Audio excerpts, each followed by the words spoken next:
جمال الوجود بذكر الإله وتصفو الحياة بنور هدى.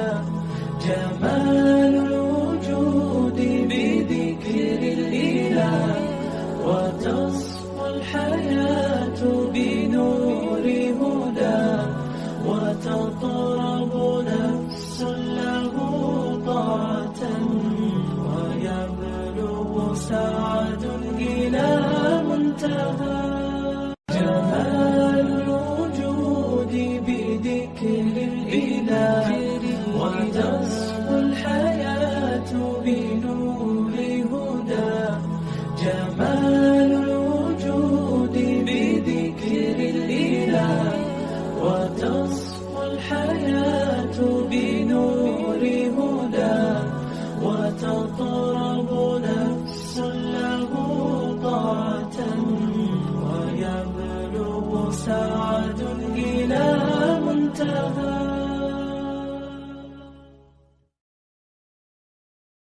ورحمة الله وبركاته.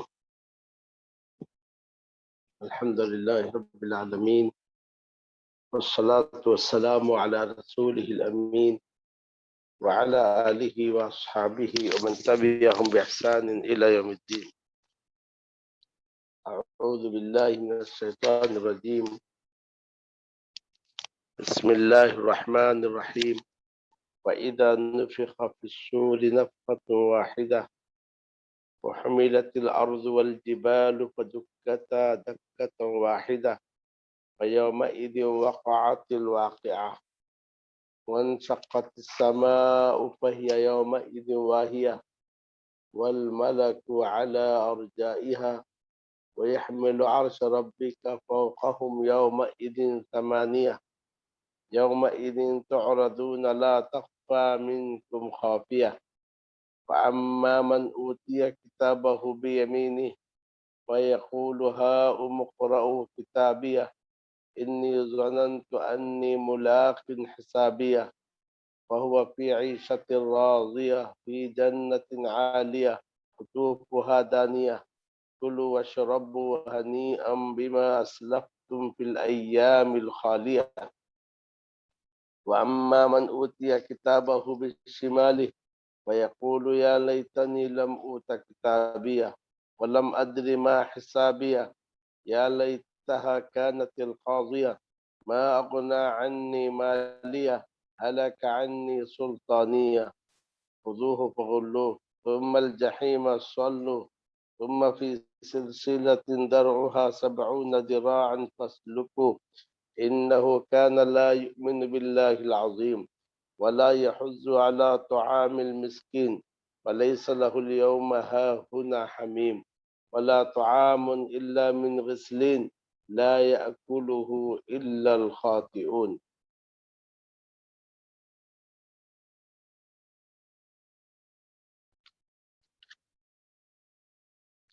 بس جب سور میں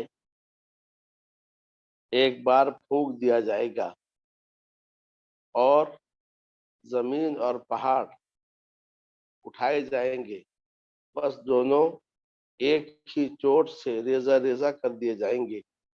بس اس دن واقع ہونے والی واقع ہوگی اور آسمان پھٹ پڑے گا بس وہ اس دن کمزور ہوگا اور فرشتے اس کے کناروں پر ہوں گے اور تیرے رب کے عرش کو اس دن اپنے اوپر 8 فرشتے اٹھائے ہوں گے. اس دن تم سب اللہ تعالیٰ کے سامنے پیش کیے جاؤ گے اور تم سے کوئی چھپنے والی بات نہ چھپے گی. پس رہا وہ شخص جسے اس کا نامہ اعمال اس کے دائیں ہاتھ میں دیا جائے گا تو وہ کہے گا یہ لو پڑھو میرے نامہ اعمال کو. بے شک میں نے یقین کیا تھا کہ میں اپنے حساب کو پانے والا ہوں. بس وہ پسندیدہ زندگی میں ہوگا بلند جنت باغ میں ہوگا اس کے پھل چکے ہوئے ہوں گے. کھاؤ اور پیو مزے سے اس کے بدلے جو تم نے پچھلے دنوں میں کیے تھے.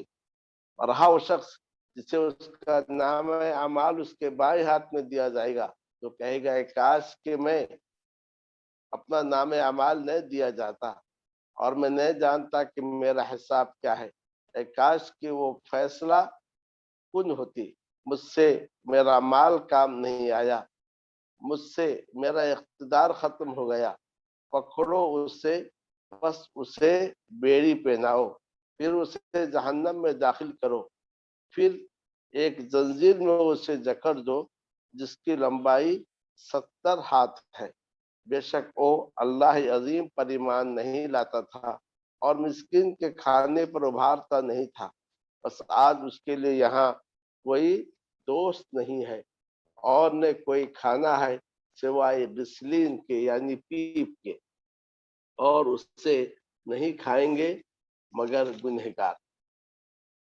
برادران اسلام اور خواتین، یہ سورہ الحاقہ کی آیتیں تھی۔ اس سے پہلے کی آیتوں میں جیسا کہ بتایا گیا تھا کہ اس سورت کا مرکزی مضمون قیامت ہے، اور قیامت کو ثابت کرنے کے ساتھ قرآن مجید اور نبی اکرم صلی اللہ علیہ وسلم کی رسالت کو بھی ثابت کیا گیا ہے۔ سب سے پہلے اللہ تعالیٰ نے قیامت کا تذکرہ کیا، پھر قیامت کی ہولناکی کو 2 طریقے سے بیان کیا۔ سب سے پہلے استفہامی انداز سے ملحاقہ، قیامت کیا ہے، پھر مزید اور استفہام کے انداز سے وما ادراک ملحاقہ، اور آپ کو کیا معلوم حاقہ کیا ہے۔ گویا پہلے قیامت کا تذکرہ کیا، پھر قیامت کی عظمت اور اس کی ہولناکی کو استفہامی انداز سے بیان کیا۔ اب اس کے بعد اللہ عز و جل نے ان لوگوں کا ذکر کیا کہ جنہوں نے قیامت کو جھٹلایا تھا، اور قیامت کو جھٹلانے کی وجہ سے ان کا کیا بھیانک انجام ہوا، اس کا رب العالمین نے تذکرہ کیا۔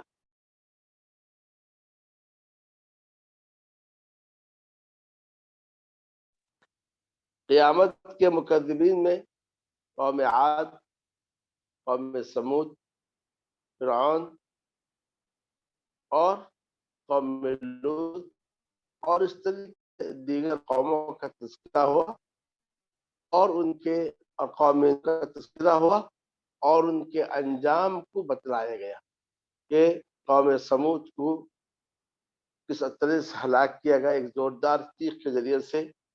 قوم عاد کو ایک تند تیز سرد ہوا کے ذریعے سے جو ان پر 7 دن تک مسلط کیا گیا تھا، اور اس طریقے سے فرعون کو، فرعون سے پہلے کی قوموں کو اور قوم لوط کو بھی پکڑا گیا۔ ان سب کا جرم کیا تھا؟ ایک تو یہ ہے کہ انہوں نے قیامت کو جھٹلایا، اور دوسری چیز یہ ہے انہوں نے رسول کی نافرمانی کی۔ رسول کی نافرمانی قیامت کو جھٹلانا ہے، اور قیامت کی تکذیب بھی رسول کی نافرمانی ہے، رسول کو جھٹلانا ہے۔ تو اس میں اطاعت رسول کی اہمیت کو بتلایا گیا کہ اطاعت رسول کس قدر اہم ہے، کہ رسول کو جھٹلانے کا کیسے خطرناک انجام ہوتا ہے۔ اس کا تذکرہ اللہ تعالیٰ نے اس میں کیا، وَعَصَوْا رَسُولَ رَبِّهِمْ وَأَخَذَهُمْ أَخْذَةً رَابِيَةً۔ انہوں نے اپنے رب کے رسول کی نافرمانی کی تو اللہ تعالیٰ نے انہیں سخت گرفت کیا، یہ اللہ تعالیٰ نے انہیں سختی کے ساتھ پکڑا۔ تو گویا اس طریقے سے مکذبین نے رسالت، مکذبین نے قیامت کا تذکرہ کرنے کے بعد اب خود قیامت کا تذکرہ کیا جا رہا ہے کہ قیامت کیسے واقع ہوگی۔ اس سلسلے میں اللہ تعالیٰ نے فرمایا وَإِذْ نُفِخَ فِي الصُّورِ نَفْخَةٌ وَاحِدَةٌ وَحُمِلَتِ الْأَرْضُ وَالْجِبَالُ فَدُكَّتَا دَكَّةً وَاحِدَةً وَيَوْمَئِذٍ وَقَعَتِ الْوَاقِعَةُ۔ پس جب سور میں ایک پھونک مارا جائے گا اور زمین اور پہاڑ اٹھا لیے جائیں گے، بس دونوں ایک ہی چوٹ سے ریزہ ریزہ کر دیے جائیں گے، بس اس دن واقع ہونے والی واقع ہو جائے گی۔ وہ قیامت کے ناموں میں اس صورت میں ایک نام الحاق کا آیا، ثابت ہونے والی، دوسرا ایک نام ہے القاریہ کھڑکھڑانے والی، اور تیسرا ایک نام آیا الواقعہ، واقع ہونے والی۔ یہ سارے کے سارے قیامت کے نام ہیں۔ گویا ان آیات میں، ان تینوں آیات میں بتایا گیا قیامت کیسے واقع ہو۔ بس ایک سور کا انتظار ہے، سور میں پھونک دیا جائے تو قیامت واقع ہو جائے گی۔ ایک حدیث میں ہے، نبی اکرم صلی اللہ علیہ وسلم نے فرمایا وَكَيْفَ أَنْعَمْ، میں کیسے عیش کر سکتا ہوں جبکہ میں دیکھتا ہوں کہ سور میں پھونکنے والا فرشتہ اپنے منہ میں سور کو لیے کھڑا ہے اور اپنی کانے اپنے رب کی طرف جھکایا ہوا ہے، کب اس سے حکم ملے اور وہ سور میں پھونک دے۔ سور میں پھونکنے کے تعلق سے اس سے پہلے بھی بتایا گیا ہے کہ سور میں 2 بار پھونکا جائے گا۔ پہلا جو پھونکنا ہے اس کا نام ہے نفخۃ الصعق، اس کا دوسرا نام نفخۃ الفنا ہے، کہ سور میں جب پھونکا جائے گا تو ساری کی ساری کائنات کو فنا کر دیا جائے گا۔ اب اس کے بعد جب کائنات کو فنا ہو جائے گا تو اس کی ایک مدت کے بعد پھر سور میں دوبارہ پھونکا جائے گا، تو یہ ہے نفخۃ البعث یا نفخۃ القیام۔ تو سارے کے سارے قبروں سے نکل کر میدان محشر میں کھڑے ہوں گے۔ یہاں پر جس سور کا ذکر کیا گیا ہے، بعض مفسرین نے کہا کہ یہ پہلا سور ہے، بعض نے کہا دوسرا سور ہے۔ تو بہرحال جب سور میں پھونکا جائے گا، ایک بار پھونکنا، تو ایک ہی بار پھونکا جائے گا، یعنی مطلب یہ ہے کہ ایک نفخہ صاعق اسے ایک بار پھونکا جائے گا، دوسرا نفخہ بعث ہے وہ بھی ایک ہی بار پھونکا جائے گا، اور اسی کے ساتھ زمین اور پہاڑ ریزہ ریزہ کر دیے جائیں گے۔ اس سے یہ بات معلوم ہوتی ہے یہاں جس نفخہ کا ذکر کیا گیا وہ نفخہ صعق ہے، جس سے یہ نفخہ فنا ہے۔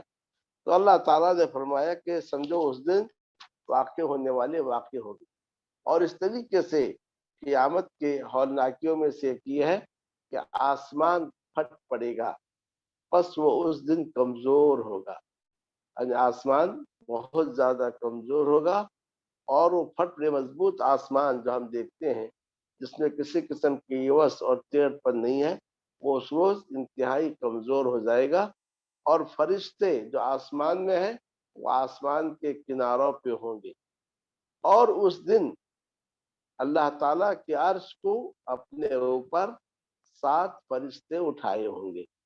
اس وقت قیامت سے پہلے اللہ تعالیٰ کے عرش کو 4 فرشتے اٹھائے ہوئے، لیکن قیامت کے روز ان چاروں میں مزید 4 کا اضافہ کیا جائے گا، کل 8 فرشتے قیامت کے روز عرش کو اٹھائے ہوں گے۔ اور بعض روایتوں میں ہے ان فرشتوں کی ضخامت کے تعلق سے کہ ان کی کان کی لولکی اور کاندھے کے درمیان 700 سال کی مسافت ہوگی۔ اس سے اندازہ لگا سکتے ہیں کیسے قوی و جثہ اور کیسے عظیم فرشتے ہوں گے جو اس عرش کو اٹھائے ہوں گے۔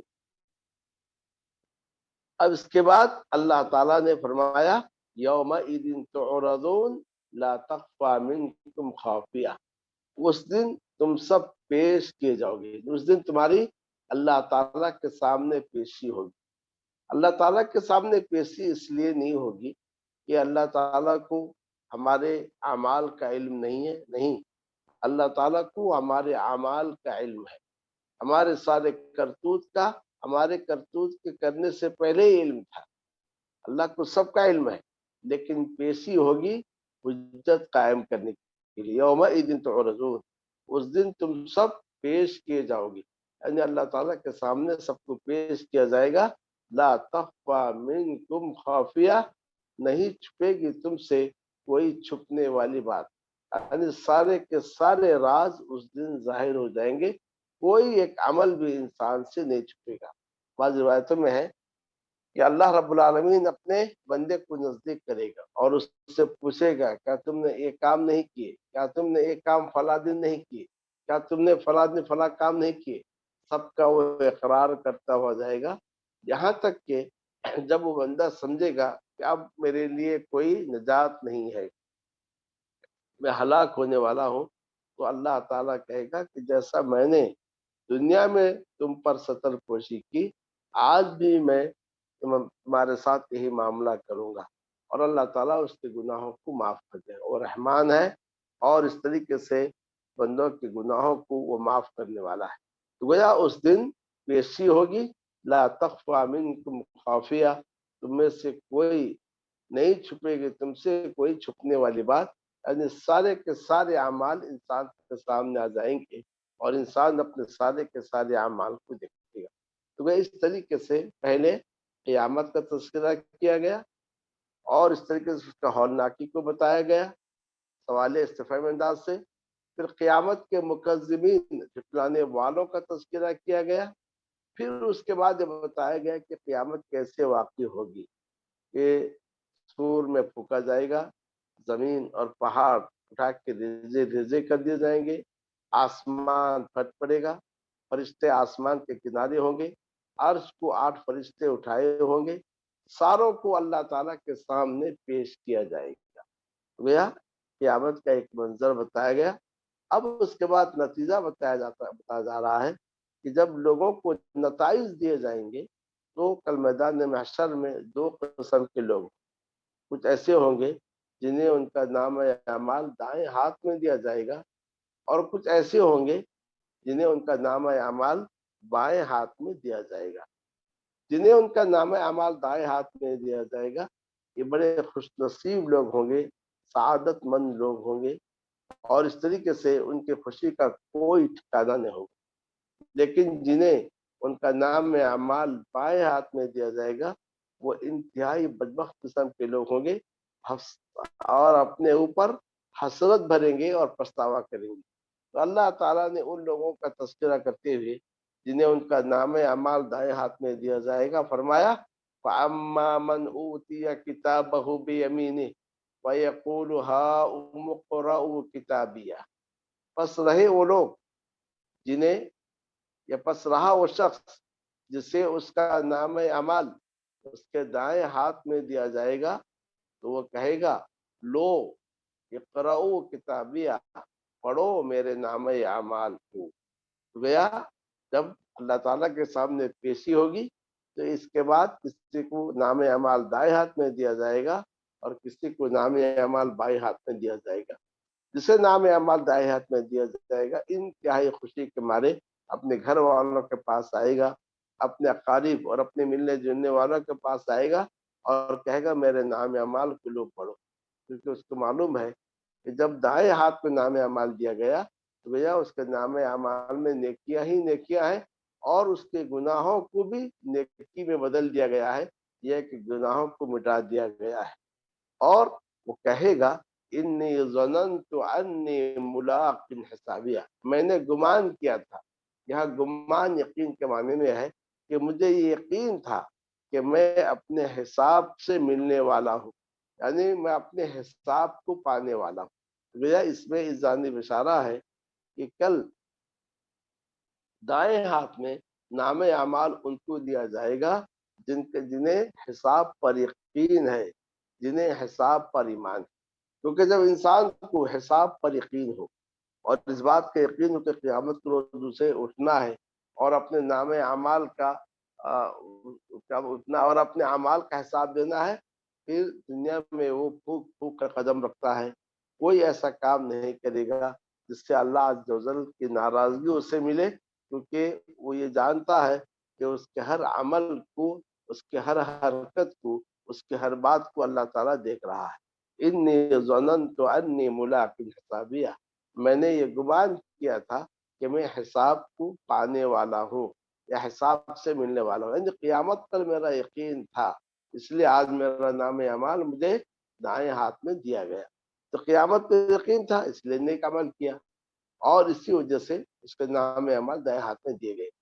اب اس کا انجام مختصراً یہ کہا گیا کہ فَهُوَ فِي عِيشَةٍ رَاضِيَةٍ، پس وہ پسندیدہ زندگی میں ہوگا، عیشت راضیہ، پسندیدہ زندگی میں ہوگا، یعنی کسی قسم کی اس کے زندگی میں کدورت نہیں ہوگی، خوشی ہی خوشی۔ دنیا میں جب انسان کو خوشیاں ملتی ہیں، ان خوشیوں میں بھی بہت ساری چیزیں ایسی ہوتی ہیں جو ان خوشیوں کو کمی کرتی ہیں، خوشیوں کو مقدر گدلا کر دیتی ہیں، لیکن اس کو جو زندگی دی جائے گی ایک بالکل پسندیدہ زندگی ہوگی. یعنی وَلَكُمْ فِيهَا مَا تَشْتَهُونَ تَشْتَهِي أَنفُسُكُمْ وَلَكُمْ فِيهَا مَا تَدَّعُونَ. یعنی ایسی زندگی ہوگی جیسا اس کا نفس چاہے گا، جیسا اس کا نفس چاہے گا وہ اس طریقے سے اس کو زندگی دی جائے گی. انتہائی پسندیدہ زندگی جس میں کسی قسم کا گدلا پن نہ ہو. انسان کو جب نعمتیں ملتی ہیں تو نعمتوں کے ساتھ ان نعمتوں سے جو بھرپور فائدہ نہیں اٹھاتا ہے اس کے کئی وجہ ہوتے ہیں.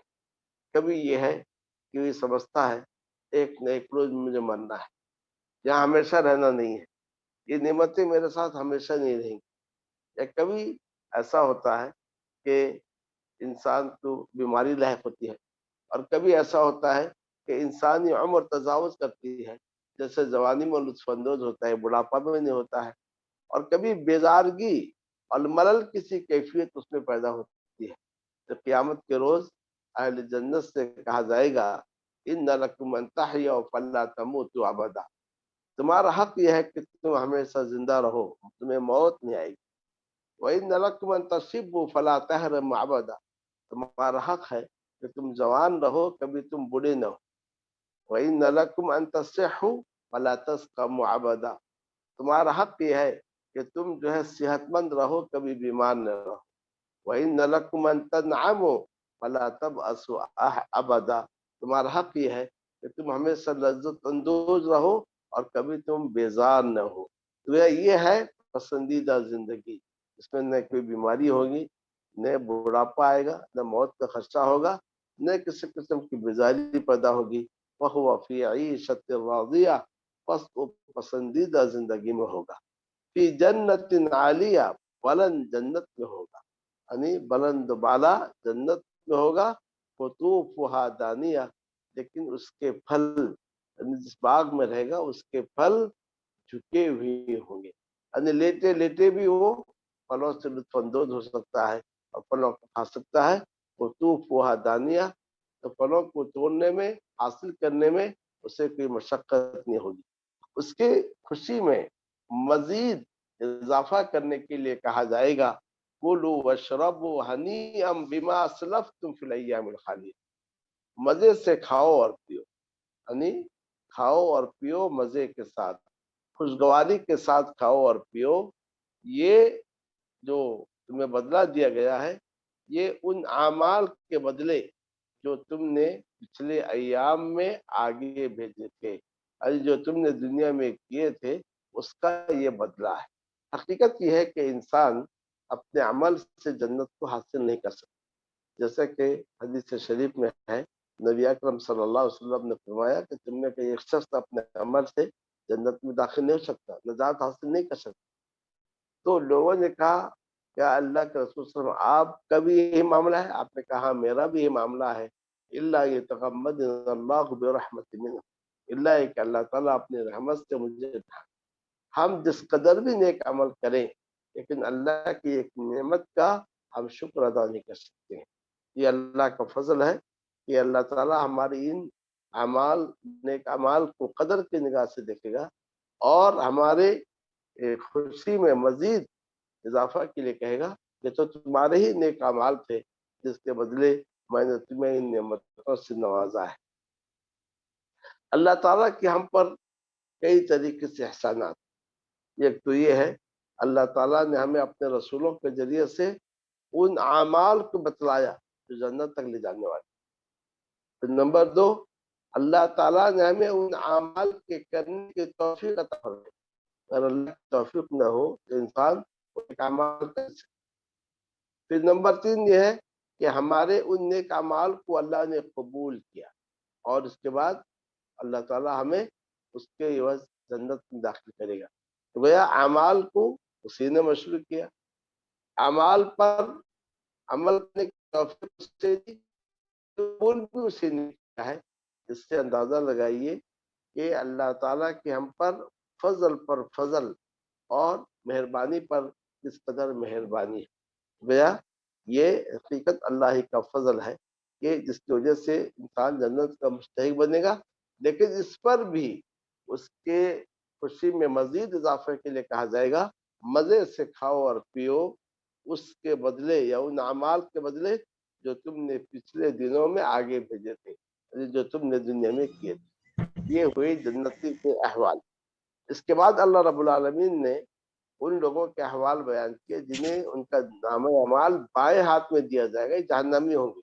وَأَمَّا مَنْ أُوتِيَ كِتَابَهُ بِشِمَالِهِ فَيَقُولُ يَا لَيْتَنِي لَمْ أُوتَ كِتَابِيَهْ، اور رہا وہ شخص جسے اس کا نام اعمال اس کے بائیں ہاتھ میں دیا جائے گا تو وہ کہے گا اے کاش کہ میں اپنا نام اعمال نہ دیا جاتا، یعنی وہ کہے گا کاش مجھے آج نام اعمال دیا ہی نہیں جاتا۔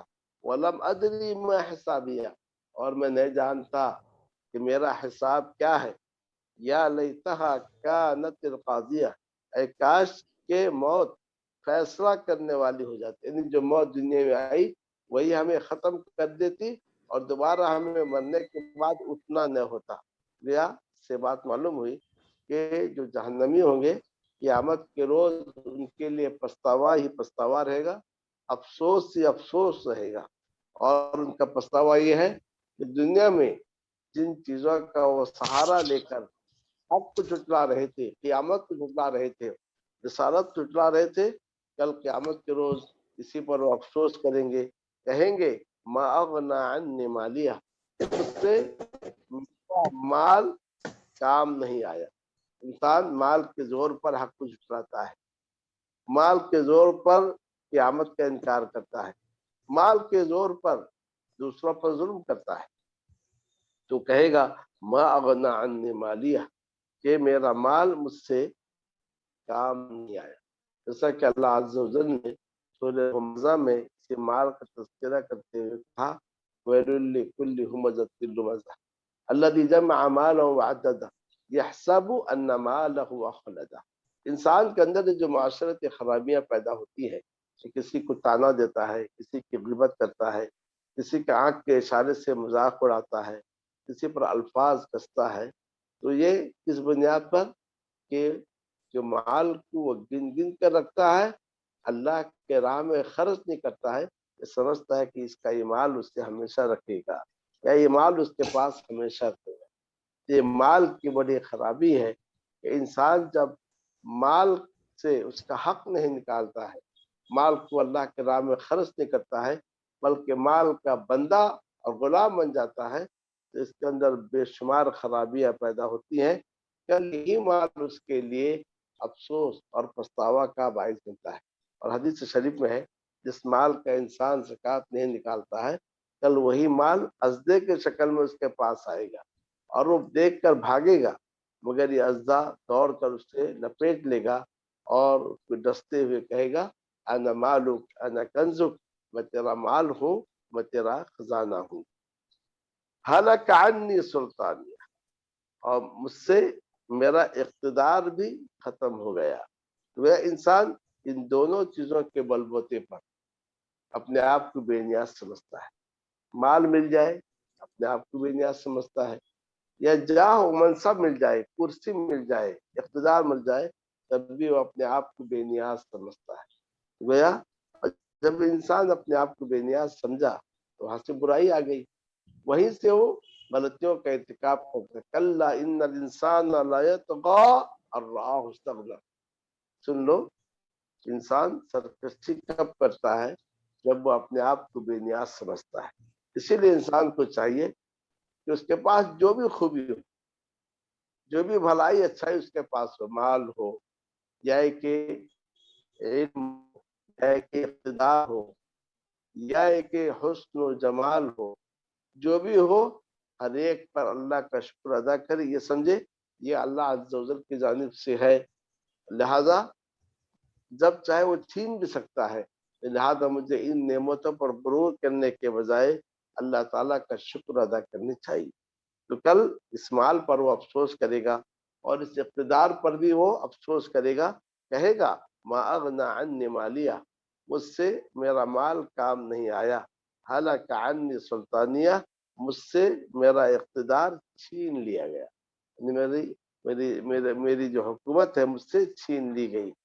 اب اس کے بعد کہا جائے گا ایک تو افسوس کرتا رہے گا تو بائیں ہاتھ میں نام اعمال لیتے ہی اس کو اندازہ لگ جائے گا کہ اس کا انجام کیا ہونے والا ہے، افسوس کرے گا۔ اب اس کے بعد کہا جائے گا خذوہ فغلوہ، اسے پکڑو اور اس کو جکڑو، یعنی اسے توق پہناؤ، بیڑیاں پکڑ کر اسے توق اور بیڑیاں پہناؤ۔ الجحیم صلو، پھر اسے جہنم میں داخل کرو، یہ حکم فرشتوں کو دیا جائے گا۔